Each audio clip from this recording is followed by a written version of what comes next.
painting the unknown. Imagining the future. Let your mind experiment and experience more possibilities in time and space. I'm Shuiwa. Welcome to Shuiwa Science Fiction Stories.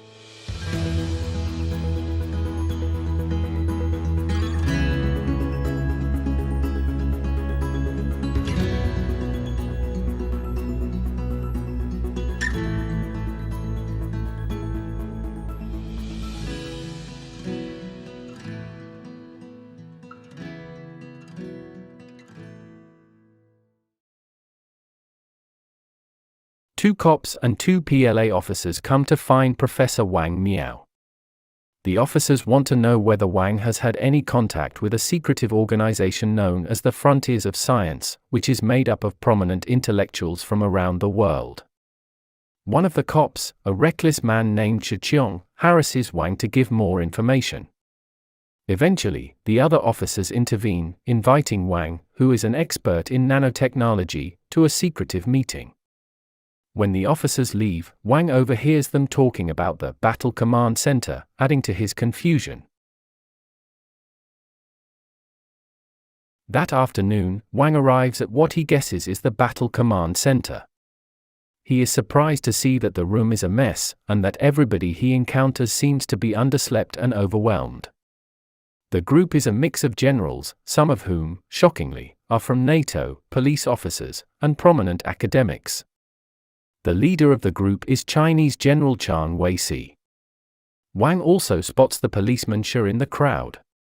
Shi inquires about Wang's specialty, a new field called nanomaterials. Wang explains that the material he makes is so strong that one strand of it could cut through a car. Shi immediately begins to think about how such a technology could be used to commit crimes, annoying Wang. The meeting begins, and Wang is baffled to find that General Chang refers to the NATO officer, and some CIA spies, as comrades. Moreover, it seems as if everybody in this room is on the same side. Shi immediately begins to antagonize General Chang, complaining that the police are being kept out of the loop of information. Chang reminds Shi that he was recently suspended from the police force, but he has to admit that Shi's unscrupulous, crafty techniques are useful in this time of war.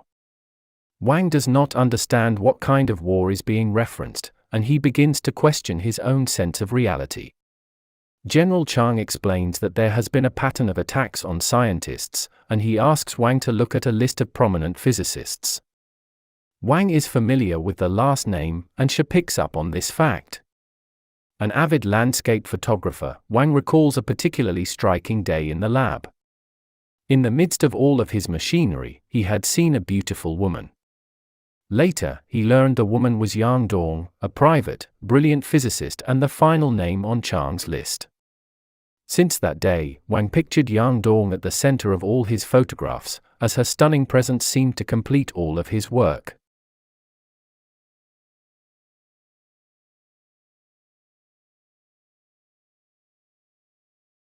To Wang's horror, Chang reveals that all of the physicists on the list have killed themselves within the last 2 months. Yang Dong killed herself merely 2 days ago. Yang Dong's boyfriend Ding Yi presents Wang with Yang's suicide note, in which she laments that physics has never existed, and will never exist. Ding explains that as physics got more complex, the original theories started to break down. The Frontiers of Science was trying to use physics to figure out the limit of what was knowable.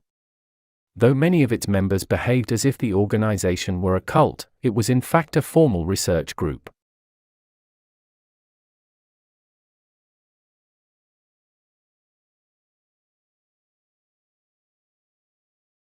Wang explains that he was introduced to the Frontiers of Science through Shen Yufei, a Japanese physicist of Chinese descent.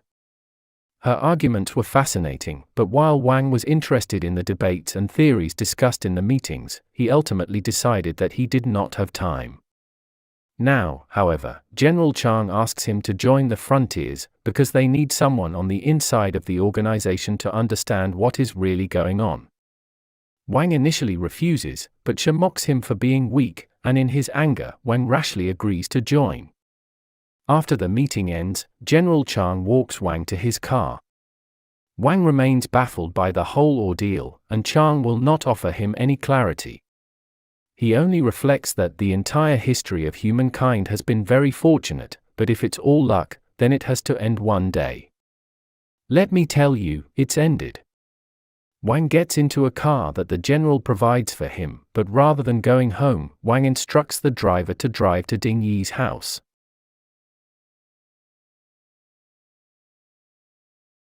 Going home, Wang instructs the driver to drive to Ding Yi's house.